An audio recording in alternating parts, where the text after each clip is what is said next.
I recently learned about charity water. I learned about charity water, and it's an incredible story of a guy named Scott Harrison.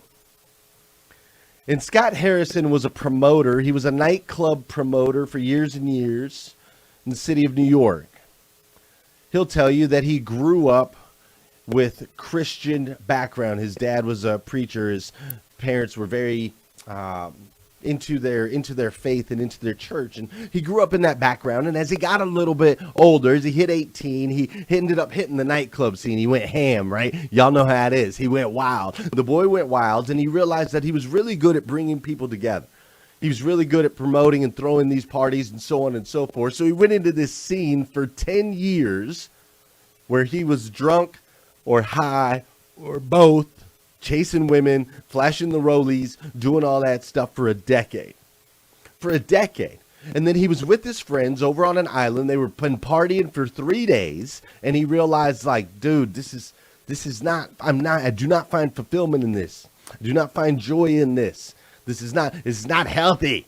It's not working for me. Right? So after 10 years of being a nightclub promoter and doing that whole thing, he decided to take a year off. And in that year off, he decided to travel abroad. And as he traveled abroad, he met a doctor in a village that was saving kids that had deformities on their faces, kids that had huge ulcers. This surgeon was going in, chopping them up, reconstructing their faces and putting them back together. And when he saw this, he thought, oh my gosh, this is incredible. So he got involved, and he started volunteering his own time, and he started interacting with the villagers and doing all of those things. And in doing so, there was a day where they had called for people to come if they were sick. And 5,000 people, 5,000 people were lined up looking for medical assistance, looking for treatment. And regretfully, they didn't have enough doctors to help them. Regretfully, they weren't in a position where they could help every single one. And so they had to turn thousands away. Thousands of people who were sick, thousands of people who needed help, thousands of people who had hope and ultimately were turned off. What's up, Brian Benstock? How are you doing, sir? Everybody's up in here today. And so this just got under Scott Harrison's skin. He just couldn't stand the idea of this happening. So he started walking around the village, and he was wondering, why are so many people sick? Why is there 5,000 sick people and there's thousands of them we can't help? And what he found out as he walked around the village is he realized that all of these children, these men, these women, they were drinking out of these cesspools of water.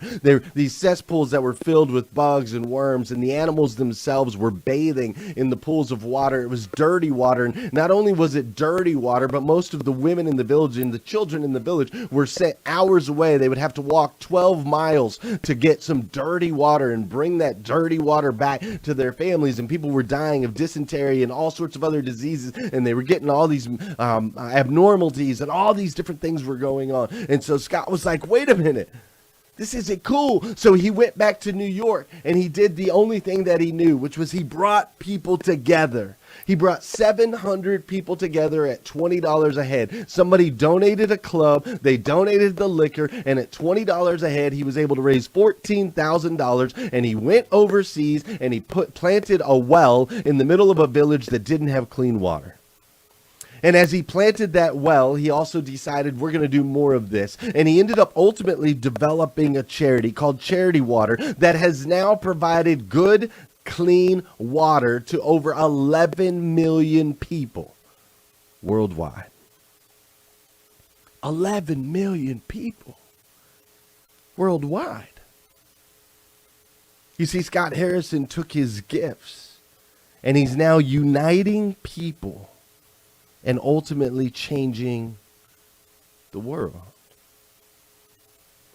You see, I know that lately your feed has been an interesting one. Your social media feeds have been interesting on many levels. But I want you to understand something. If you look really deeply, if you look deeply into your feed, you're going to start to see the solution to staying fueled up in the middle of all of this. You're going to start to see the solution to staying energetic, to staying positive, to staying fired up. You see, there's some things hidden in there between all those dark posts and between all those empty shelves and between all the different things that you see. There's one thing that I want to make sure to extract for you today that can be your fuel and your fire going forward. You see, if you notice, there's people worldwide that are offering to pay for the meals of children that are out of school. There are homeschool groups that are opening up and sharing their resources. My wife was sharing with me that resources that are normally you pay for and normally set up only for homeschoolers, there's homeschool groups all over the nation, all over the world probably, that are now sharing those resources to help other people to be able to school their kids at home. There are people posting in your feed. It's buried in there. You just got to find it. But there's people that are posting in your feed that they're offering to go care for the elderly. Like if you know some elderly people that are alone that need assistance or need food or need help or whatever, they're offering their help. They're offering to deliver. There's car dealerships. There's dealerships in my 800% club. There's dealerships in our group that are offering to take groceries to elderly people, that are offering to serve in any way, shape, or form that they can. If you notice, it's in there. It's hidden. It's deep. It's dark. You have to look. You have to get past all the distractions and the stuff, but you can see it. It's there. There are people that are opening their homes for churches. They're inviting people in. They're saying, hey, the church is closed, but my home is open. I don't want you to feel alone. I don't want you to feel left out. I don't want you to feel like you have nowhere to go. I don't want you to feel like it's the end of times. I want you to feel like you have a place in part of something bigger than yourself. You are a child of God and you are welcome here. There are other people that are out there helping. They're promising to help with the kids. If you need a babysitter, if you need a place for your kids to go, if you look in your feeds, you'll find it. See, what I'm trying to get you to understand this morning, and what I'm going to continue to reiterate to you this week, and what I'm going to continue to reiterate to you this month, and as we continue to move forward, is our spirits right now, our souls are trying to unite. We're trying to pull together. You see, in what's become a pivotal moment in time, as outside influences and circumstances tempt to divide us, our divine nature, the divine nature in us, the components inside of us, they're stepping in and trying to unite us. There's this movie called A Bug's Life. I don't know if you've ever seen it, but in The Bug's Life, for as long as they could remember, the bugs were always serving the grasshoppers.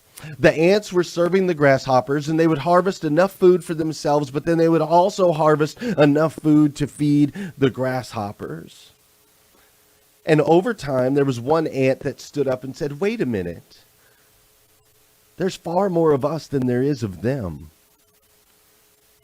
And once they decided to come together, once they realized that united they were a strong, powerful, incredible force, once they realized that, they were ultimately able to overthrow the grasshoppers and create a new existence for them that they never even knew was possible. A new existence. You see, there's power in being united. As you head into an interesting season in your life and in the world, I want you to remember the quote from Amy, the one that she contributed. Amy said, what if I fall? Oh, my darling, what if you fly? You see, yesterday, as I was working on a message yesterday, and then this happened. Now, see, when the body is infected, your brain begins to calculate the risks. It starts to shut off unnecessary functions, analyze its systems and data, and raise or lower the thermostat of its ecosystem to adjust for the upcoming fight. You call it a fever. This is no different than what our government's doing for our country right now, and other nations are doing for theirs. They're literally shutting off unnecessary functions, right? Like sporting events, large gatherings, governmental systems. They're analyzing the infected and the virus itself, collecting data, and then they're making it.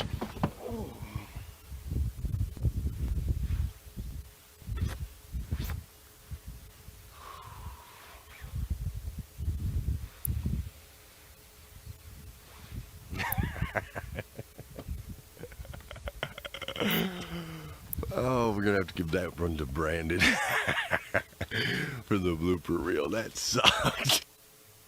You see, yesterday I fell. Yesterday I fell. But I got back up again and I let it fly. You see, because there's one thing that I know. I know that you and I, we are resilient. We're resilient and we can bounce back if we believe that what we're doing serves to unite others. You see, you are a member of hashtag Rise and Grind. You understand that? I know y'all are laughing at me right now, and that's okay. Go ahead, laugh at me. Go ahead, pour it in. I want to see it. I want to see it. Just push all your laugh buttons. Push all your laugh buttons. Yes, I'm okay. I'm okay. I stood out there in the cold yesterday. It took me 13 takes.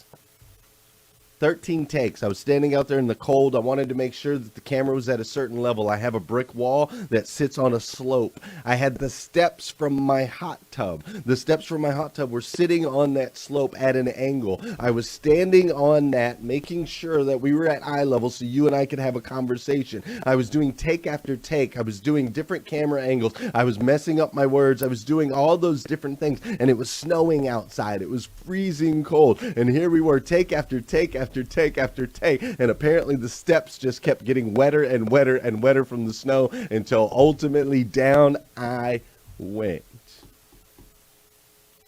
Sometimes we fall, but sometimes we fly. You're a member of hashtag Rise and Grind, and I want you to understand something. Together we are a powerful force. This is far more than a group, and it has been from the very beginning.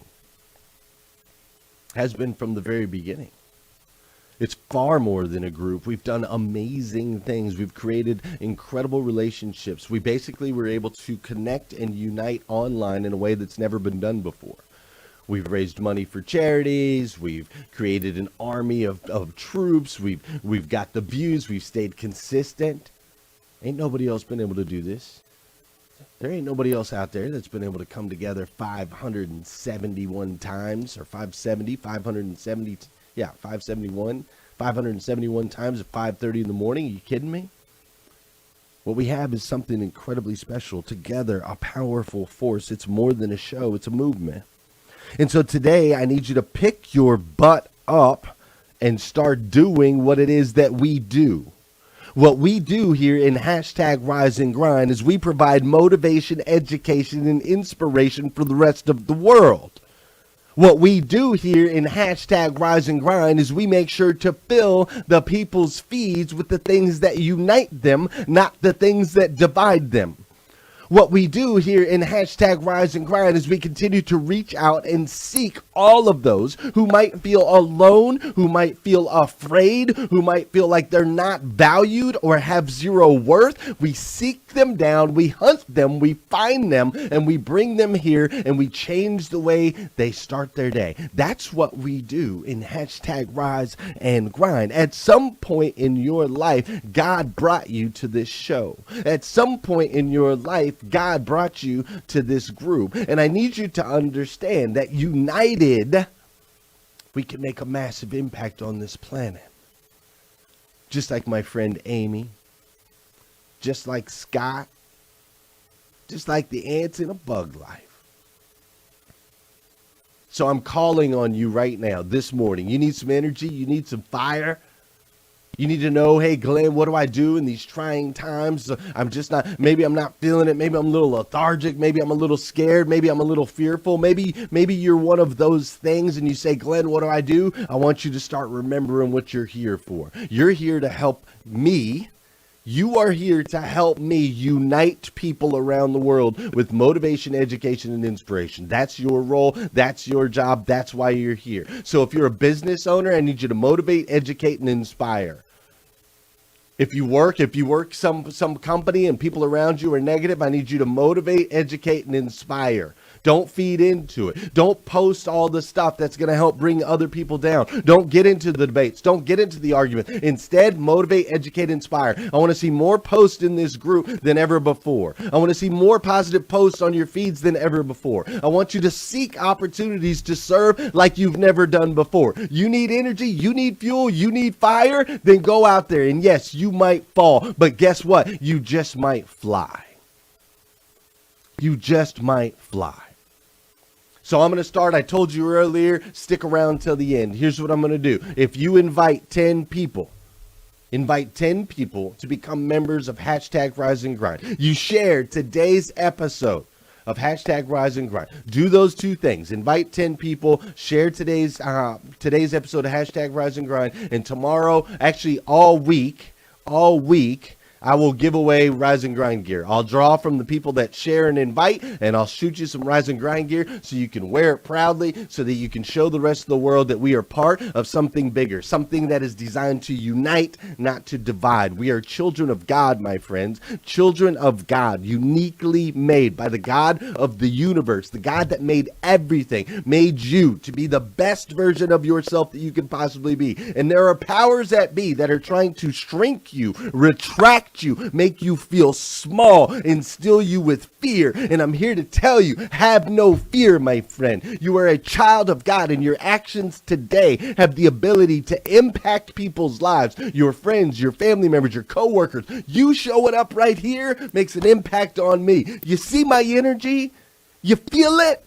You feel it? Can you sense it? Can you feel it? You give me that. As we unite, we get stronger. And stronger is what we need to be.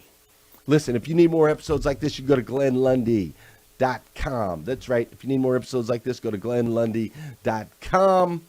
Do me a favor. Go out there today and make an impact. Please make a positive impact. I need that. You need that. The world needs that.